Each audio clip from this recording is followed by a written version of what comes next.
अहम ख़बर है वरी वई सदारत हेठि सिंध काबीना जो इजलास थियो आहे। काबीना पारां कच्चे में धाड़ियल ख़िलाफ़ ऑपरेशन लाइ पुलिस खे 52 करोड़ रुपयनि जी मंज़ूरी ॾिनी आहे। कराची जे रोडनि जी बहाली लाइ 8 अरब 53 करोड़ जारी करण जी मंज़ूरी ॾिनी वई आहे। काबीना पारां गुल प्लाज़ा मुतासिरनि जी बहालीअ लाइ 7 अरब रुपया मंज़ूर कया विया आहिनि।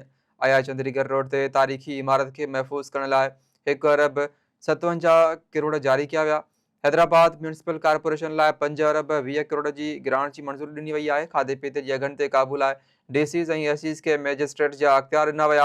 IT ऐं नौजवाननि खे तरबियत ॾियण लाइ पीपल्स IT प्रोग्राम फेज़ 2 लाइ 90 करोड़ रुपया जारी कया विया आहिनि। अहम ख़बर आहे काबीना पारां कच्चे में धाड़ियलनि ख़िलाफ़ ऑपरेशन लाइ पुलिस खे 52 करोड़ रुपया मंज़ूरी ॾिनी आहे। कराची जे रोडनि जी बहालीअ लाइ 8 अरब 53 करोड़, जॾहिं त काबीना पारां गुल प्लाज़ा मुतासिरनि जी बहालीअ लाइ 7 अरब रुपया मंज़ूर कया विया आहिनि। IIA चंडीगढ़ रोड ते तारीख़ी इमारत खे महफ़ूज़ करण लाइ 1 अरब 57 करोड़, जॾहिं त हैदराबाद म्यूनिसिपल कॉर्पोरेशन लाइ 5 अरब 20 करोड़नि जी मंज़ूरी ॾिनी वई आहे।